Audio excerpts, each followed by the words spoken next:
In my last series of lectures, I completed various problems involving the work-energy theorem.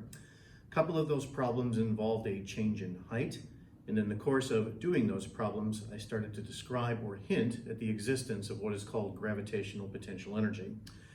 We also did some problems involving the work done by the spring force as well in describing an oscillation. We also began to see hints of another form of potential energy that was present in those examples, that is what is called spring potential energy. Here, beginning with this lecture, let me now go through exactly what is meant by gravitational potential energy. As you'll see, describing gravitational potential energy and proving that it exists is not trivial.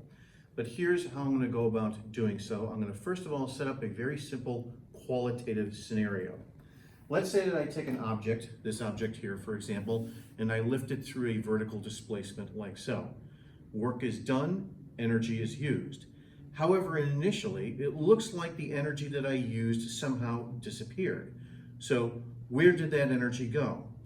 And then secondly, what I'll do is I'll drop the object like so. As I do, the object falls and accelerates. It gains kinetic energy as it falls. Initially, at least, it sort of looks like that kinetic energy came out of nowhere. So where did that energy come from? The only way in which we can begin to reconcile these two questions is to begin to recognize the existence of another form of energy that must be present. That is what is called a gravitational potential energy. So let me go ahead and describe this here on the board such that you can begin to copy this down in your notes. Okay, so we have this qualitative scenario.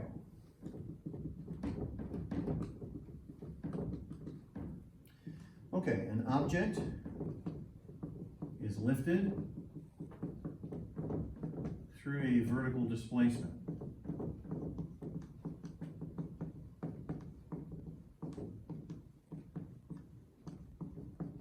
Okay, work is done, energy is used.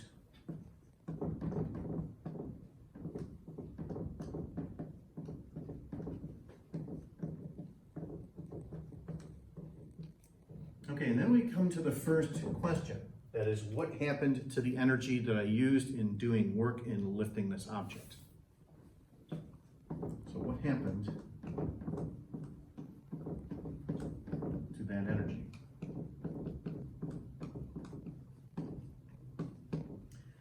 Okay, and then the object is dropped. It gains kinetic energy as it falls. The object is dropped. Gains kinetic energy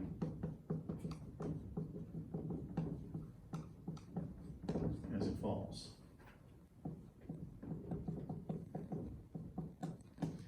So initially, at least, it sort of looks like that energy came out of nowhere.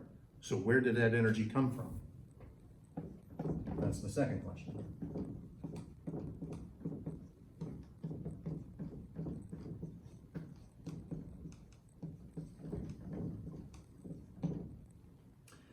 So the only way in which we can reconcile these two questions is that we must recognize that another form of energy is present, that is gravitational potential energy. So then therefore here we begin to recognize its existence. So we begin to recognize that another form of energy must be present. That is potential energy.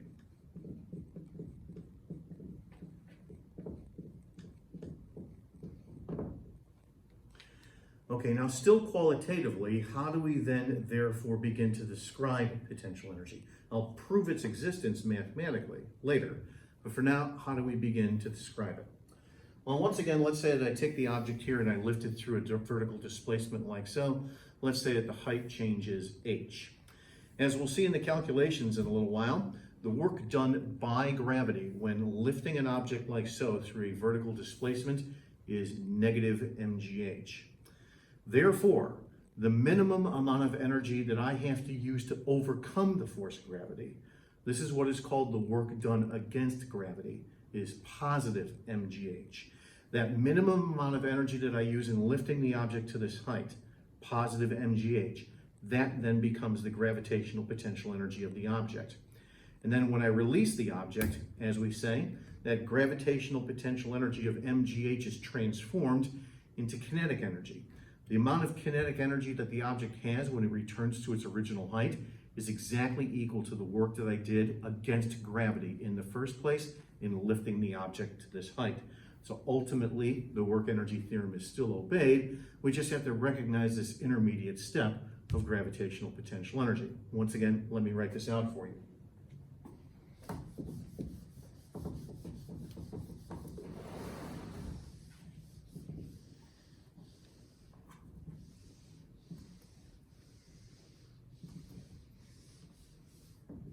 Okay, so still in this qualitative manner, when an object is lifted, the work done by gravity, and you have to be very careful here with your phrasing. The work done by gravity, as we'll see mathematically, is negative mgh. Therefore, the minimum energy necessary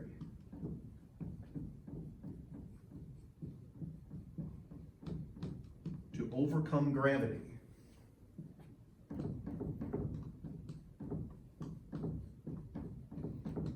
once again, you have to be very careful with your phrasing here. This is called the work done against gravity.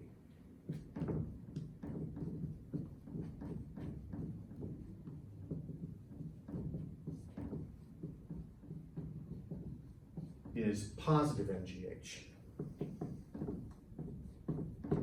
This positive mgh, that becomes the gravitational potential energy of the object.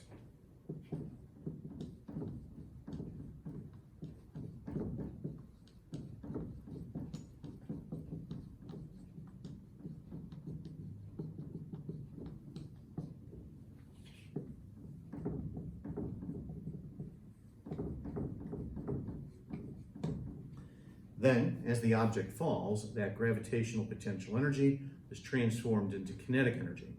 The kinetic energy of the object when it returns to its original height is exactly equal to the work that was done against gravity in the first place. So as the object falls,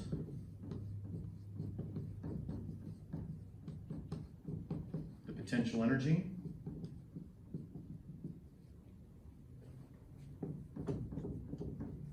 is transformed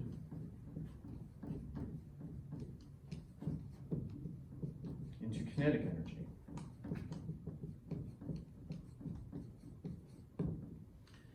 And the amount of kinetic energy that the object has when it returns to its original height is exactly equal to the potential energy that it had at the height h. The amount of kinetic energy when the object returns to its original height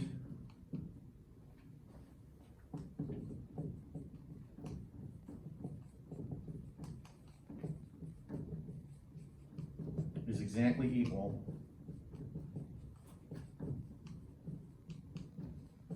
to the original work done against gravity.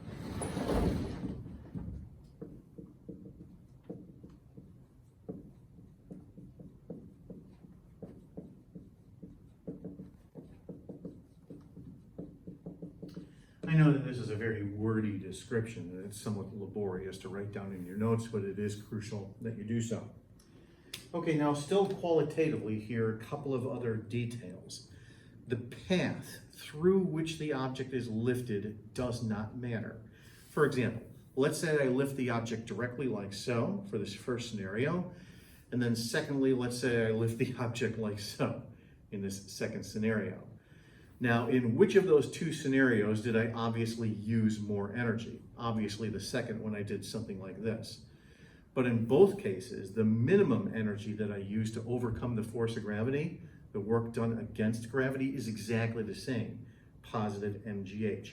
Any extra energy that I use in doing something like this, as opposed to just doing something like this, becomes momentarily the kinetic energy of the object while it's moving, plus heat, for example, that is burned off in my muscles as I lift the object, and so on. But in both cases, the minimum energy that I use to overcome the force of gravity is exactly the same. The work done against gravity, that's positive mgh. Okay, and then secondly, the choice of origin doesn't matter. The reason for that is because it's the height change instead that's important. So for example, let's consider the desk here to be the origin. Think of it as height 0. So then therefore, the object sitting here on the desk right now has no gravitational potential energy with respect to the desk.